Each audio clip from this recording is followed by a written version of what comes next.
Welcome to Learn to RV, the podcast. I am Tasha. This is Jennifer. And today we are talking campground etiquette. Jennifer, what do you think about campground etiquette as a general rule? Do you think that it's something that is like loosey-goosey, just do your best? Or do you think that this is something that like people really need to tune in and pay attention to? Well, I think people need to tune in and pay attention to it. But the thing is, I heard a new one today, one Okay. I've never heard before. So, Okay. I'm all this is ears. one I don't recommend. So it's a campground etiquette rule that is Well, I don't new know if to it's a you rule. that you're like I just, down with the etiquette. I feel like this one is one maybe we just say 0 stars, do not recommend. Okay. So 0 out of 10. this lady was walking across the campground today and she walks up to 2 guys with a fire pit. And she goes, "What are you doing with your weenies out here?" No. And they had no dogs with them, like dachshunds, and they were not roasting, you know, Oscar Black Mayer. dog? So I'm not really sure where she was going with the conversation, but I think thinking about your words, which, to be really honest, I have been known to say something that maybe was totally out of context before, but this one was a new one for me. So, be careful what you say around the campfire. So it was definitely one of those interesting moments in my life. I am really scratching my head here and trying to figure out what she might have meant. And I am I don't out. I am out of I got hot dogs and I got dachshunds. And yeah, I'm tapped out. Those are the only acceptable options for what weenies might mean around a campfire. And I hope that if you've got your dachshunds around the campfire, that you're being very careful with them. Please watch all animals around a campfire. make sure they're on a leash or your lap. Yes, yes, hold them tight, keep them safe. Wow. Yes. So language, I don't think I had language on my campground etiquette. I have a lot about noise, sound, I have been not doing this for 13 years and this one was new for me today. And I was just standing outside being an innocent bystander as this came across the campground because the campground we're in shoulder season. So there's yeah. maybe 12 campers here in the campground. And there's 35 or 40 sites on a circle. So your noise carries. And so it was a very interesting moment because the power was out this afternoon. And so it was very quiet in the campground and there were more people outside than normal. And yeah, it was And it she was a said, new one "What for me. are you doing with your weenies? Not what are you weenies doing out here around the campfire?" Because I Right. mean, I could even see that, like if you're like joshing Know each someone, other. you're like, "Hey, Yeah. you weenies, what are you doing out here?" But this is like, Yeah, I don't know. woo, I'd like not all to right. speculate too much further on that one, but it was a new one. Doggies. This might be a fun reel. This might get fully edited out. This might be only in Oh the no. Patreon version I'm letting because this it's kind stay of a in. thing. This is in there. This is sticking in. I'm letting everybody this is how we're starting the episode. This is gold. This is podcast gold. So Also, let's drop my into language since we've already yeah, opened that can of worms. let's go ahead. I do have language that is a very good one because I have heard some things fly at a campground. And that also kind of ties into volume, which I'd like to get to as well. But, we have at a campground the ability to kind of let loose and just, get comfortable. But I think we also need to be respectful of the people around us and remember that there are little kids hanging out at campgrounds. And, I don't want to say, I don't want to be the policeman of the campground, obviously, and I don't want to be like, "Hey, you can't have a good time." But I think that there is something to be said about being careful about what you say around children. That's just good manners. I Absolutely. am Well, I am wearing my Dolly Parton shirt today because I do what would Dolly do? I think maybe is the question we should be asking ourselves. She's a camper. I don't know that Dolly would just be letting them slide all over the place. So I think maybe that's a really good question. I Well, don't and know, but I you've mean, been noise on the ground. levels are a thing though. When Yeah, my they kids are. were little, you actually outside my camper could hear doom, doom, doom, doom, doom, doom, doom. doom, doom, doom, doom, doom, doom, doom. Yes. And so that could be my kids running through the camper. That could be my dogs running through the camper. That could be the cat running through the camper. Not as likely, but it could happen. That could be Frank running through the camper. That just sounded a little more like doom, doom, doom, doom, But, I mean, you hear everything when you're in a camper. Yes. And so some are more insulated than others. And so Mhm. being mindful of that, but at the same time, you can't stop your kids from crying. You can't stop You your kids from can't. having the rips. You can't stop the Frenchie from Yeah. running through the house.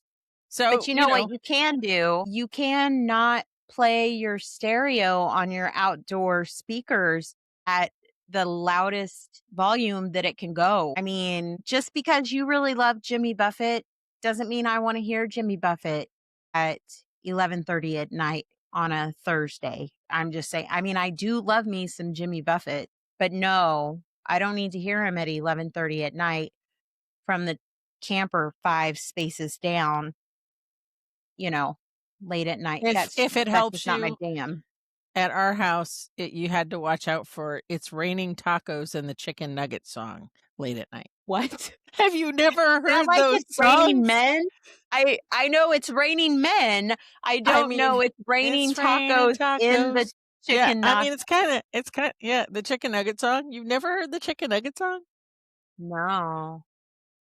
Too bad, it's probably copyrighted or we could share it Yeah, here, let's but let's yeah. not, because But I if don't you're need if you're any more listening songs in my somewhere head. and you need to know "It's Raining Tacos" or the Chicken Nugget song, now is your Or the chicken opportunity. nuggets. So the tacos are not raining into the chicken nuggets. These are Those 2 are separate 2 songs. separate songs, yeah. Okay. Is It's My kids Raining love those. Tacos, like, actually sung to the tune of It's Raining Men? No. Well, that's a shame. I mean, that's that's just a missed opportunity. Well, I also don't recommend having it rain tacos at the campground, I mean, that would probably be an etiquette issue. I don't know. Probably. So, yeah, so etiquette, that is what we're talking about today. But there are other things. So, okay, one of the things that I think is kind of not really spoken about, but is good to know and is a good thing in regards to campfires. We've already mentioned like those things that you're saying at the campfire, but if somebody is having a campfire and they're set up, how do you, or maybe if you have a campfire and you're set up, although you're probably the wrong person to ask this, how do you feel whenever someone walks up and they just kind of invite themselves to your campfire? Like, you don't know them, they just come on over and they say hi, and you're like, hey, nice to meet you. And then instead of reading the room and kind of going, oh, this is a private event, they're kind of spending some family time, they decide to just hang out until, You're you right, I know, am not the person to ask this of you're because not I the would go person to get them a ask this, chair. because you'd be like, let me get you a chair. Do you want a lemonade? I've got some tea. Yeah. So you're not the person, but I think there is something to be said for like being respectful of other people's spaces. That's kind of a campground etiquette thing, but also in being respectful of other people's spaces, don't walk through other people's yards, essentially. Like, I think it's good to remember, think of each person's camping space as kind of their front yard for the time that they're there. You wouldn't just go traipsing through someone's yard in a neighborhood. So don't just go traipsing through someone's campground, even if the bathroom is just on the other side of their Yep. camper. Go around, use the Now, I'm ground. sorry if you have a campground dedicated path in your front yard. You should expect That's people rough. to come through your yard. But, so for me, I have a reactive dog. And so we're Yes. super careful with Millie because she is reactive. She doesn't love people, and people love her because she looks mostly like a pug, which makes her look very approachable. And But, she's so and cute. exactly. Well, Got her little everybody nose. says that until she like wants to eat your arm off. And so, we have a little fence out front so that if the dogs run out ahead of us, and it can happen, that Hmm. they're in that space, but reaching over and touching someone. So that goes back to, if you're going through my front yard, please don't pet my dogs. Yesterday I actually had it may have been the same woman that spoke a little while ago. She went to, go touch Millie, and we had to like pick her up and carry her in quickly. And I He said, really needs to listen to this episode. And I use the words not friendly. And so while Millie may be okay with you, there's a very good chance she won't be until she gets to know you. And so we Yeah. don't want to take that chance ever. So, having that situation where people are coming into my yard without being asked if they can come into my yard is a bigger problem for me these days. Yeah, So, absolutely. if we were having a campfire and Millie was on my lap, I would probably not invite somebody to sit down just to bring Yeah. that full circle. Yeah. Because Yes. I would have a Yes. dog on my lap that would wanna eat someone. That would see your face and go, snack, and not the licking kind, that aren't kind. Well, when I was looking at this, I wanted to find or looking, researching for this, I wanted to find what are some of the etiquette thoughts that people have that maybe are not just like this is the printed off etiquette sheet that you get whenever you check into every campground. And I found a lot of the same rules that I think everybody's kind of used to, but I also found a lot of people like on Reddit with some of these are the things that we've done when the etiquette has not been followed and we've just been at our wits' end. And I think I told you about this the other day. So I would say stop me if you've heard this one, but the people at home have not heard this. So there was a couple and they were tent camping and the path to the bathroom ran right by their tent, but people were not taking the path to the bathroom. They were cutting through right by their tent. So they were just literally cutting through their space. And they were like, it had been a whole day of this. We had gone through one night. In the middle of the night, we kept hearing people walk past our tent. We weren't getting any sleep. So the next night, they decided that's it. We are setting up one of these logs from the other side of the space right here where people keep walking. And so they did. They moved one of those logs, and the people were walking through their space in the dark and they tripped over the log in the dark. And it was 5 o'clock in the morning. And they said they just both woke up laughing their butts off because, their trap had worked. But, you people may get feisty if you keep walking in their space. I was also thinking about, you were talking about being able to hear things outside of your camper, and you can't always do things about little kids or dogs running back and forth in your camper. Like you just can't. Kids are going Right. to kids and dogs are going to dogs. And that's just what they're going to do. But also, some spaces at campgrounds are getting really tight. There are going to be campgrounds where you're really spaced out, and that's wonderful. But there are also campgrounds where, like, you're parked rear to rear and you could reach out and touch each other if you wanted to. We've had instances where we've been parked and I can be in my camper and hear the kids in the next camper We actually running were laps. parked in Arizona one year with another family, and our windows matched up, and we passed lunch to our kids through the windows. Oh my So that gosh. can happen. Yes. So being mindful, I mean, if that's just natural noise, if that's just the noise that happens from kids being Well, kids and wait, families what being about when families. Frank wants to watch, like, Star Wars with the subwoofer on, like, 45? Oh, the Is that subwoofer. not okay? I Like, mean, pew, I pew, just pew. don't I think mean, you can just hear it bring 3 that doors down. down. Bring it down. Listen, I would say to Mr. Frank, just bring that down a little bit, buddy. Just bring it down. I just be respectful. Know Well, that, then what about outside movies? I mean, like, so oh, I think outside movies we are got some okay. looks. We got some looks that one weekend. We were watching Stranger Things outside, but we respected our quiet hours. Yep. We were inside of our tent. We used the Not a clam, projector. Yes, not a clam. but it And looks like a clam. It's it just looks not a like a clam. clam, it's not a clam.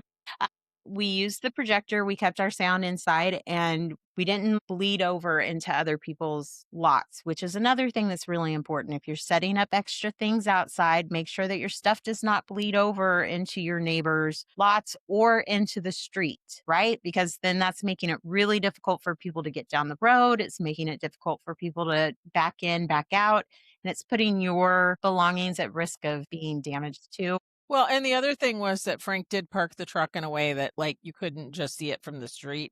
So we were trying Yes. to be mindful of our space that way too, Yeah. because it was Stranger Things and we didn't want necessarily anybody like Little that was walking kids. with little kids Yes.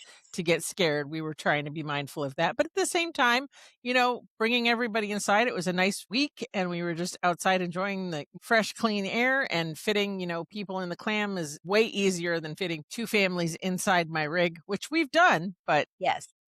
We it have does have done. its own set of challenges. It is tricky, and it usually requires Rosewood sitting on my lap.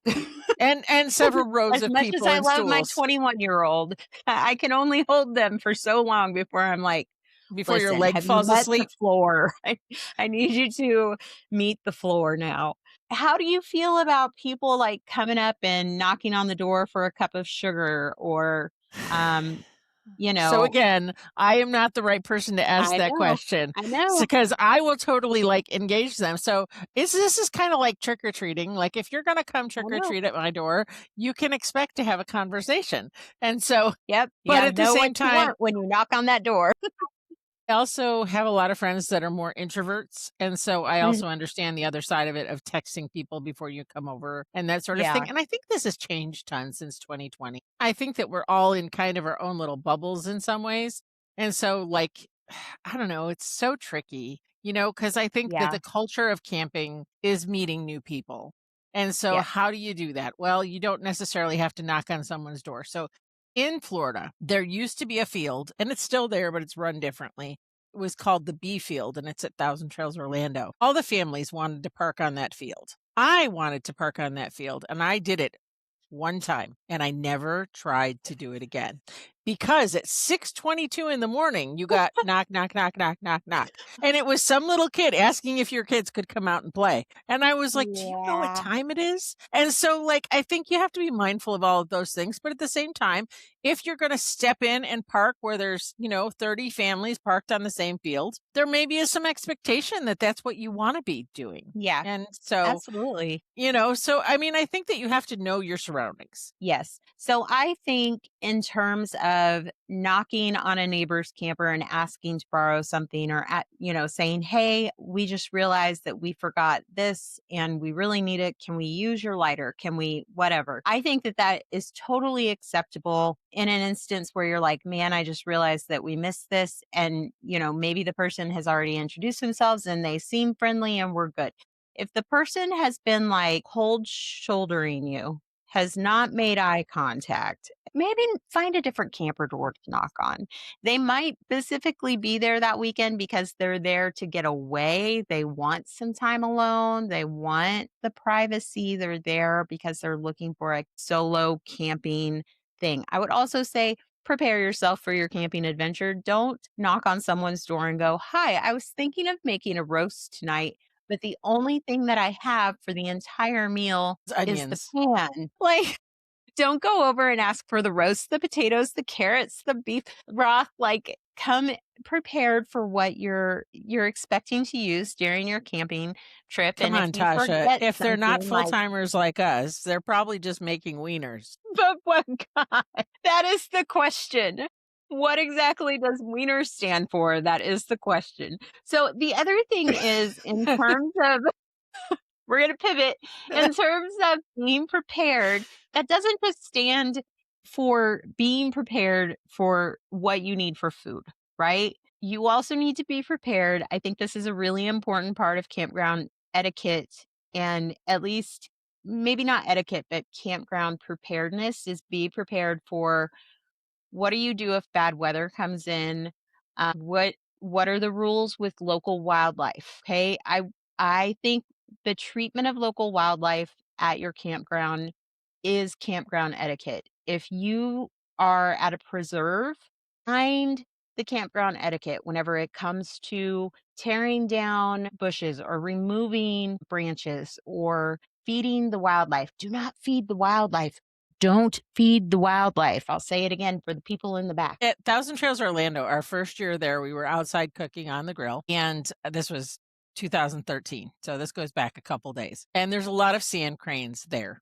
And Yes. we were making chorizo and eggs for breakfast, and the sand cranes came for the chorizo and the potatoes, and we could not leave them. So we couldn't even eat outside without them coming up. Yes. So they were very much conditioned by someone else, not us, to Mhm. eat from people's tables. I don't think that is as big a problem today as it was back then. I think it's gotten better. I think we've all gotten a little more mindful of it, but that goes for like squirrels, that goes for all the Yep. animals. And even if you put out a bird feeder and you're traveling, when you leave, most people don't even realize the impact that can have. So if you're there all year round, it's very different. And I'm not saying you should feed the birds all year round either, but if you're going to feed Right. the wildlife and you're stationary in one place, it's very different than if you're moving every 2 or 3 weeks, because those birds get conditioned after like 3 or 4 days to come get food. And then they're flying in to someone else's campsite who no longer does that. And then they stop looking for their own food. There's a whole Mhm. problematic situation there. Um, but being mindful of the wildlife too. Yes. In 2019, we went to Yellowstone and we were out cooking dinner and we had a whole herd of elk come through our campsite. We just had everybody climb on the table because there were moms walking through our campsite with babies. Elk can be very dangerous. So you need to know how to move away slowly and some regular preparedness stuff in those Yes. situations. So that comes to campground etiquette too. What about Mhm. putting out your There's fire? also yes, that was the next thing that I was gonna talk about is, like, your campfire, putting out your campfire, but also what you do with your trash. That's very, very important whenever it comes to wildlife because they're gonna come burrowing and looking for that kind of stuff, and if your fire is not put out, that's dangerous for the wildlife around you, that's dangerous just for the land. You really need I was a Girl Scout troop leader for Rosewood whenever they were little, so, I'm a very firm believer in like if there's smoke, it's not out. Like douse that puppy with some water if you have to. Like make sure it is done. I almost Well, feel and there's like safety everybody needs reasons for like a that. scout Like, handbook. so years ago, we were out in Quartzsite and we thought the fire was completely out and we left the Mhm. chairs out by it. And then in the middle of the night, I smelled something funky burning. And so I woke up Frank and he goes running outside. And sure enough, the chairs had blown over and the coals that were there, we were in Quartzsite, so there wasn't full hookups. Mhm. We doused it as well as we thought we needed to, and it seemed like it was out, but in the middle of the night, the wind had picked up. It was cold outside, so, you didn't think that it was still warm, and we got just a spark, and so we almost burned 2 chairs to the ground. We did not, but we were fortunate that we woke up. But how many times do you think of people that don't put a fire out or don't pay attention to fire Right. rules? There's fire bans in places for a Yeah. reason in the summertime. Yes. And that also, in conjunction with the fire bans, there are also rules around what wood or product you use at your fire pit. So if they say do not use coal, don't use coal. If they say propane fires only, only do propane. If they say you can use wood, do not bring wood in from outside of the area. And the reason for that is that when you are bringing wood in from outside of the area, you are potentially bringing in other creatures, other plant diseases to the area that they've not been made privy to or exposed to. That's the word that I'm looking for. Yeah. Not made privy to, exposed to. That's how bugs continue to roam through the country when they're not supposed to be roaming through the country. That's why we had a ladybug infestation in our camper in Kentucky because bugs carry in plants and in wood. So you do not want to carry something there. You want to buy your firewood. Check with the campground first. Usually they have firewood there. And a lot of times, just to make sure that people will get the right firewood that will keep their campground safe, they will sell the campfire wood for pretty cheap, usually cheaper than you can find it elsewhere in town. But if you are going out into town to find it, make sure that the campfire wood that you're buying is from in the area and that it hasn't been shipped in from somewhere else. That's a good one. Okay. So So should we we jump kind into of, pets? I mean, I think pets are at the top of the yes, list for me.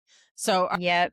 our second year on the road, we actually had a situation where there was cats peeing in the fire rings in Oh, Florida. And so, I personally think if you're out walking your pet, all pets should be leashed or contained. Yes. And so, Yep. like, that could be a backpack if you're carrying them, but I think that they should be on some kind of leash or something because not everybody can be around pets. I've had friends that are actually deathly allergic to pets that they're like, oh, it's no big deal. It may not be to you, but it could be to them. Having a reactive dog, we have a sign on her leash that says, do not pet. It's bright red. Don't approach dogs that are reactive.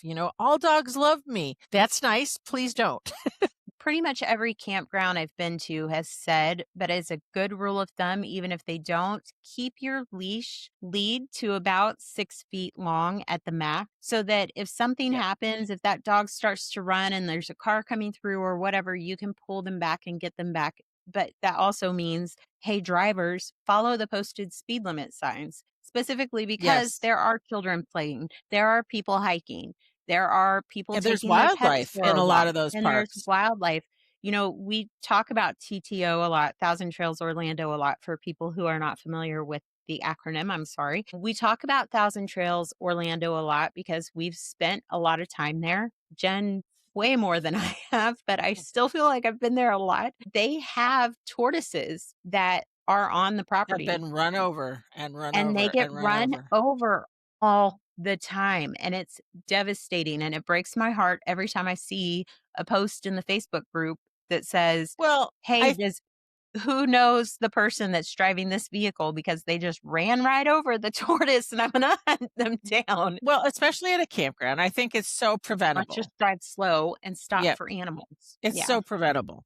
I mean, I know we stopped for a tortoise leaving the park one time this year with the camper in tow, and, Yeah. like, all these cars went around us, like, as if we weren't actually stopping for a reason, and so that's the whole thing, it's one of those things where, what if that had been a child or an older lady? Our first year on the road, I feel like I saw all the wildest things the first year. Maybe it just hit me harder that first year, I'm not sure. Yeah.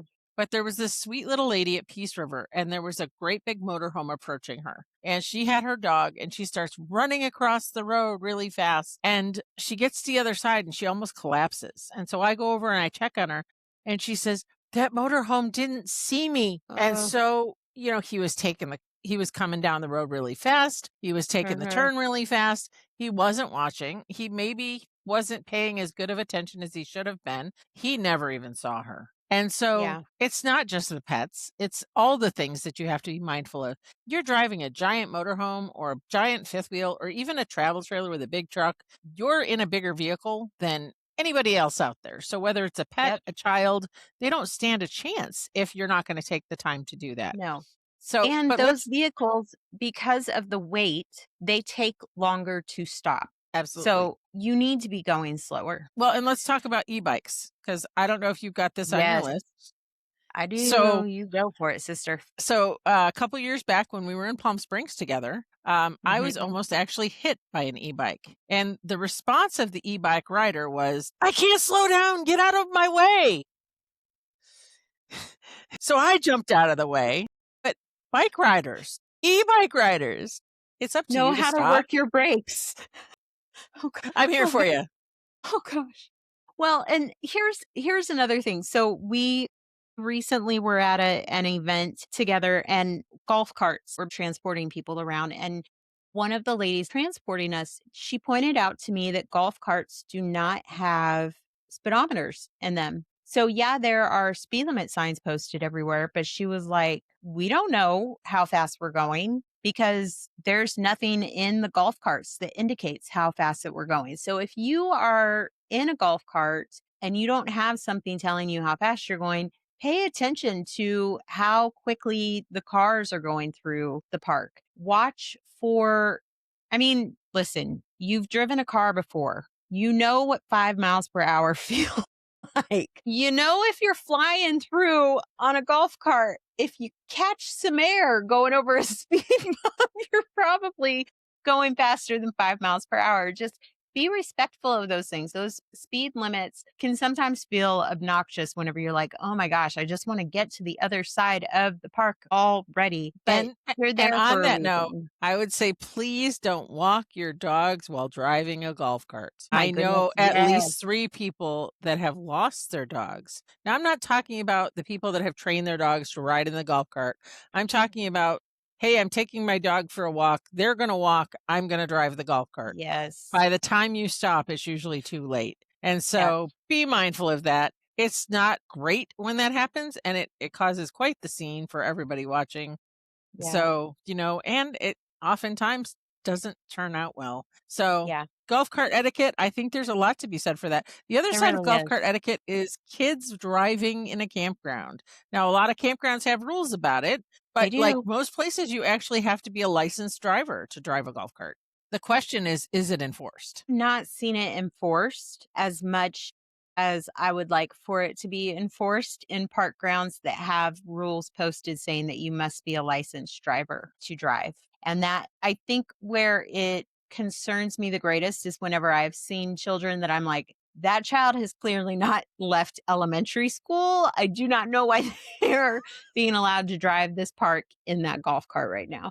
It's it's alarming, but I think it goes to probably one of mine. And I know that everybody has got different visions, if you will, of what this etiquette kind of comes down to. But I think parents need to be responsible for their children at the campground. And every parent has to decide what that looks like. Everybody needs to be responsible for their kids.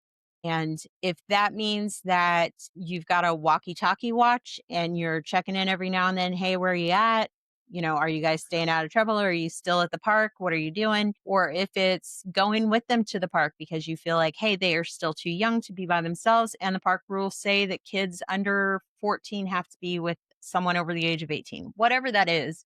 Yeah. Um, So I think that depends know where on your the kids campground are. rules.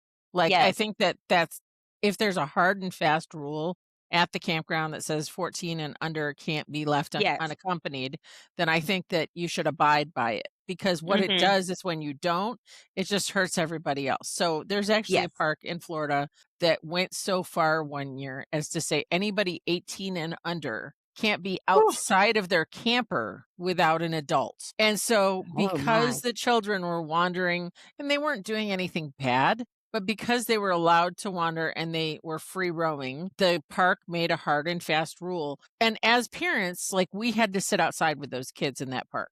And Hmm. so now they don't do that the same way anymore. The problem the year they had that went away. But the reality is they wouldn't have had to made that rule If people if had it was followed the yes. rule. I always tell people, I think it was so much easier when my kids were little to make friends on the road because I was the mom going to the park with my kids until they just wouldn't let me come with them anymore. So if my kids go to the clubhouse now and they say, "Hey mom, will you come?" I'll go. But at the Right. same time, I think it's harder with moms with teens than moms with Mhm. littles. I think that it's easy to say, "Hey, let's meet up at the playground or the pool." And I can't get my kids to let me take them to either one of those places anymore. So Right. now I have to try harder. But at the same time, I think that if you're gonna be out there with your kids, it's also not up to a sibling to watch their siblings, because 'cause Yes, they're not gonna listen to their sister or their brother the same way they are if there's a parent sitting there. absolutely. And I think that also with that, if you do have children, I don't know how to say this without just saying this. So, two things. One is not every person at the campground has the same intent for your children that you do. And you do not know that every person at the campground is safe.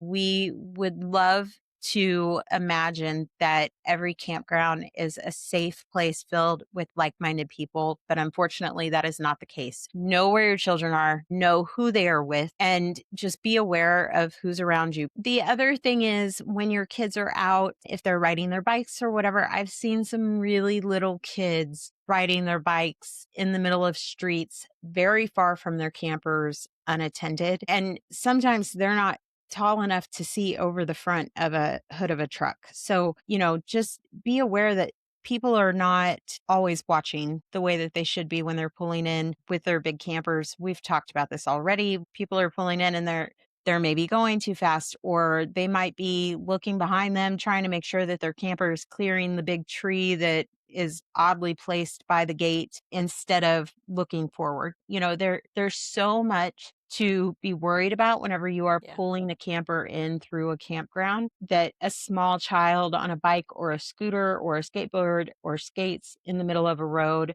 can get missed. So just really watch your children because we do not want to see little kids get hurt doing something that should be just a really happy retreat for families. Well, and that's true of the pool too. I mean, Yeah, like the pool's another place that everybody goes. You need to be available to hop in the water at any time, especially if you're traveling with yeah, small children. We've seen kids get in trouble in the water, meaning that they didn't, somebody jumped in after them, where the kid mhm, could swim, but maybe panicked or something like that. But at the yeah, same time, I think that there's something to be said for pool etiquette. And this is campground etiquette. You know, if you're going to be in the pool, I fully believe, and this is not a popular opinion, that if you're in the pool, that kids are in the pool, they can swim and get you wet because you're in the pool yeah, together. And so I don't think it's fair to now I'm not talking a big old splash war unless right, you're just the families in the pool and you're doing that together. But, I think that, being mindful of the people you're swimming around, maybe you got one end of the pool and there's a quieter side of the pool, you leave the quieter side by itself. But at the same time, I think that you're already wet. So it's okay to get wet in the pool. And that's yeah, why we're there. Being mean and hurtful about it and saying, don't splash or don't swim. We're yeah, there to have a good time. And on that same token, there are parents that let their children into a hot tub to warm up. I don't think you should use that as a pool because no right, hot tub should be used as a pool. But at the same time, I think it's okay as long as parents are being mindful, watching their children, that those kids should be able to get in the pool. That also being said, I think that nobody should swim in the hot tub.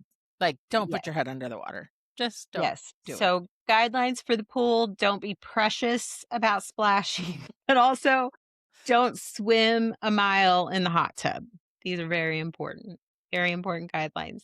Now we've And be also talked about respectful. Like, that's yes, the thing, is be respectful of each other's spaces. yes. The thing that I talk about on a regular basis with people that I meet that, maybe have met, I look like an older couple these days. I mean, that's just the reality. But, I'm a mom of 7 kids. And so, but I love having kids around. Not Hmm. all older couples do. And so you have to be mindful of that. Kind of read the room, if you will, and see if, that's a good Yeah, fit for you. Some parks have like a quiet pool and a splash pool. If yeah, you're there with your children, the splash pool might be the better choice for you. But if you're going by yourself, and you just want to swim laps, it's really nice to have a quiet pool. yeah, So just absolutely. depends on how you look at it, Yeah.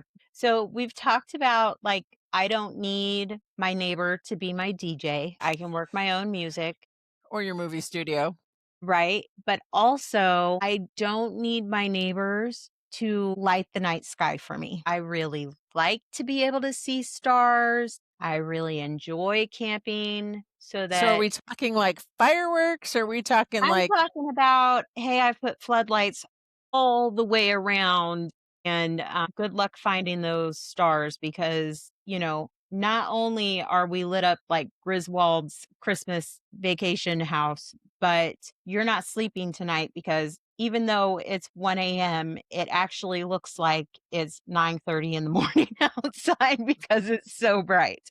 So but I don't think you there's have blackout shades? we do, and those are amazing. We slept the first night in our new RV, and Matt was like, "It's so dark in here, but it's so dark in here." Like, it was amazing. And I will say, for people who don't know, because like, the Pets episode just dropped, and everybody was like, "Oh my gosh, but the Pets episode just dropped." We did just lose, our cat, Edward. He did just pass, and the next day after, Rosewood was, like, just really needed some extra sleep, was just really down, and I was like, "Why don't you go lay down in my room, like, close the door, I'm telling you, it'll be dark in there, you can get some more sleep," and they went in and I was like, "See, I told you it was dark," and they were like, "But it was so dark." Like, it's amazing in there. But no, it's still be respectful of your neighbors. People don't want light shined in their eyes when they're, outside in the dark. Kinda turn those headlamps down a little bit, point your flashlights at the ground, not in people's faces when you're walking. but also there are certain campgrounds that are known specifically for having zero light pollution. Like when we were in Cali and when we were over on the West Coast, there were different national parks that have specifically no light pollution camp out nights. And, Yep. I missed it. I got to see all of the merch in the store after the fact, which really bummed me out. But, just being mindful of people, not everybody is a full timer. Not everybody listening to this is a full timer. And some people are there specifically because they do live in the middle of the city and they've come out and they want to enjoy the night sky and our 9,000 floodlights or our very bright front cap V shaped lights kind of distort how much you can see. So that I think is a good etiquette tip is they don't need you to be their light engineers and they don't need you to be their DJs or their movie guys. They'll find their own popcorn. And the other side of don't light up the night sky would be fireworks in a campground. Most campgrounds have rules, most states have rules. Yeah. Be mindful of that. The things that you're going to do to the poor pets in everyone's camper as they Yes. eat their blinds, because they're scared. 4th of July is plenty for my dogs. Adding to that in campground environments where it's totally not okay in some places to set those off, and fire hazards and all that stuff.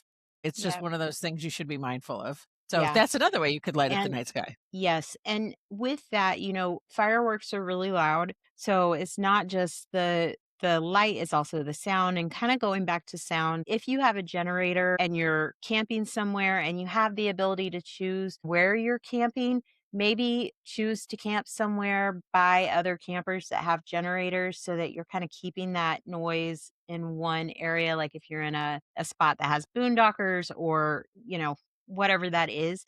The other thing is if the campground that you're staying at does not have posted quiet time hours already designated, because I know that there are some out there that are like that, a good rule of thumb is sundown to sun up is kind of the makeshift quiet time hours for that. And I am doing a companion blog post on something like this, but it's a Yeah. little different. So my companion blog post that's going to come out with this is Cracker Barrel truck stops, that sort of thing, the etiquette there. And so I think that could be a whole nother Oh, podcast, but it's going to be a blog that goes out the same day this podcast does. So if you have some rules for Cracker Barrel or Cabela's or any of the places that you might park overnight, slides in, slides out. What does that look like for you? That blog yeah. post is going to be a great place to get started if you don't know what to do. Or you're thinking, hey, can I run my generator all night long?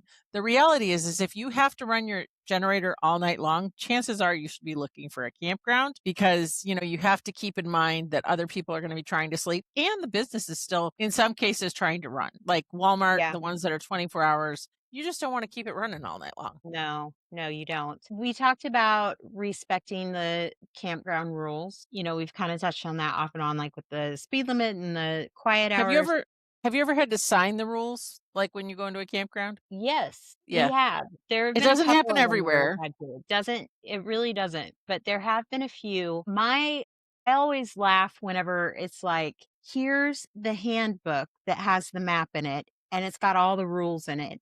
But also, we typed all the rules out again on these 8 sheets of printer paper, and we'd like for you to read them all.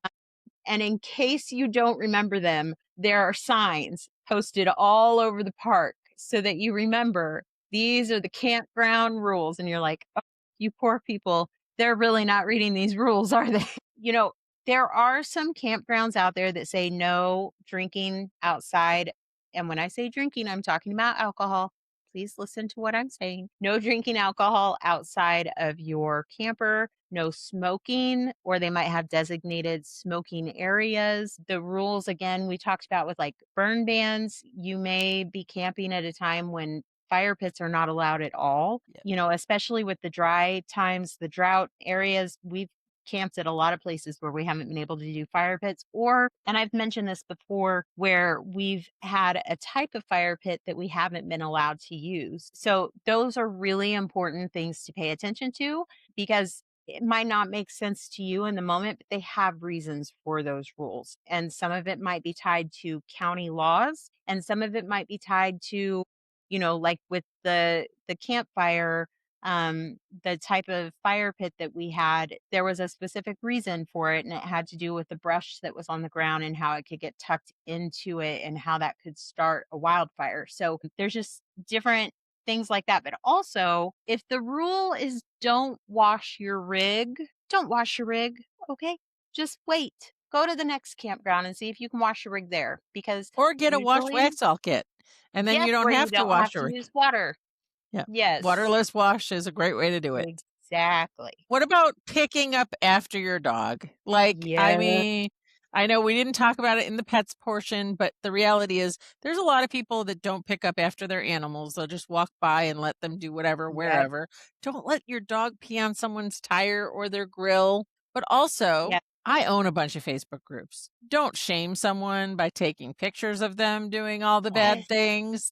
Oh, So that's make sure gotten you're so bad picking up this week. yeah, make sure you're picking up after animals, but keep in mind that if you're in an area that has maybe coyotes, it might not be a dog pooping in your campsite. It might be a coyote. It looks Mhm. real similar. You're camping. Chances are there's something that's going to poop in your site that maybe isn't attached to a person or a camper. So it Yeah. can happen. And, you know, be kind to the people around you. Mhm. Maybe somebody couldn't bend over and pick it up. I'm not saying it's okay and that they shouldn't do it, in their own space. But if it's going to be like that, just try to be maybe they missed it. Well, hey, I noticed your dog pooped in my yard. Did you mean to leave it there? You can ask people those questions. It may not be comfortable, but it also might make them respect the space differently next time. Yeah. And you are going to come to campgrounds where there are full-time people that stay there all Yeah. the time. And those people may have signs up that say, please don't let your animal use the bathroom here. Be respectful of that. I mean, that's their yard year round. They just don't want your dog or cat or pet iguana pooping there. Like, just move along. So, Jennifer, how does it make you feel when you walk in to use the shower and they're all taken and you walk back, they're all still taken, and you walk back and they're all still taken, and then you finally get one to open up and the water is ice cold because all of the hot water has been taken? Do you like cold showers? Not particularly. Not particularly. What about when you want to go to the hot tub and it is completely taken by the same people the whole time that the hot tub is open? I mean, that's tricky. I mean, you weren't the first ones there. You can ask if you can come in. And, I mean, they can't stop you from coming in. I think the biggest thing here is be kind. You can a lot of times make more friends than you think you can in situations like that. But if it's like a crowd that's partying and they're drinking, I don't know that that belongs at the hot tub necessarily. You know, it, I don't know. It's such a fine line. And I think it depends on the campground in so many places. So I think the probably the rule of thumb is don't hog the amenities. Be that's a good mindful, rule of thumb.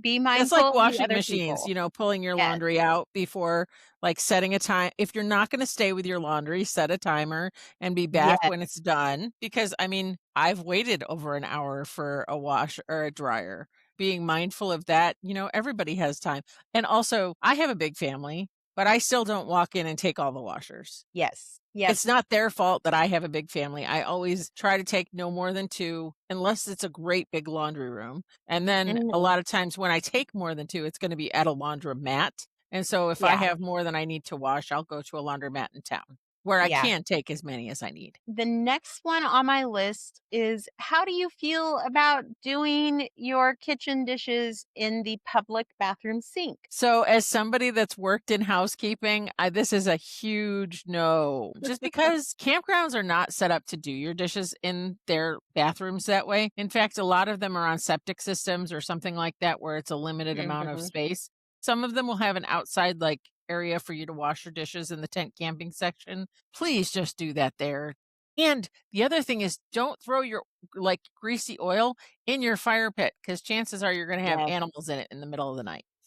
Or That was a 2 for on 1. that same path, don't put like your tin cans in your fire pit. Those things are not melting away. So you are literally just leaving trash in your fire pit for someone else to clean up. Leave your spot better than you found it. That's just a Good I feel rule the of same thumb. way about cigarette butts too, but that's just me. Yes, I'm with you. This one is a really big one for me because I am the one who parks our rig. And so I genuinely get the, hey, little lady, do you need help with that? A lot. Or the, oh my gosh, are you the one who's going to do that?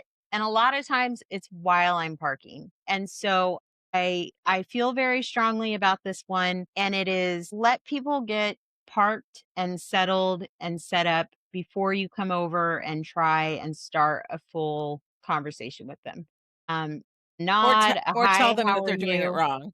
Yes, a nice, wave or whatever, that's okay. But coming over while they're like talking to each other, trying to navigate the space is just so stressful. The other thing is that if they have like a standard operating order of how they set up or tear down, interrupting that may make them miss something. Yeah. And so if they're getting ready to leave, for example, and you interrupt them while they're in the process of tearing everything down to get ready to leave, they may miss a step accidentally that then causes problems for them down the road. So just give them the time to do what they need to do and to focus on those important things and then have the conversations with them afterwards. And I think that just comes down to being a good neighbor. Those are my big etiquette things. Is there anything that you can think of that I have missed before we let all of our wonderful listeners go? I mean, I think we hit quite a few of them. We hit a lot. Yeah, so I mean, I think we were pretty thorough. But at the same time, if there's something that we missed that you think is an etiquette item, please put it in the comments or on our Facebook group.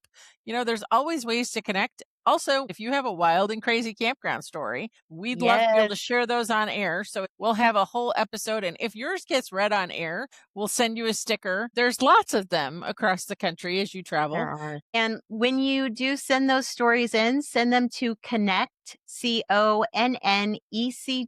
at learntorv.com. Let us know if we can share your name or if you would like your story to be anonymous, and we will read those stories on the air. We are getting really excited for that episode. So, yeah, that's it. And then like, share, Subscribe. always, yeah, subscribe. That helps us and gets the word out on the show and kind of moves us up in the list. So thank you guys so much for joining us today, and we will see you next time at the campfire.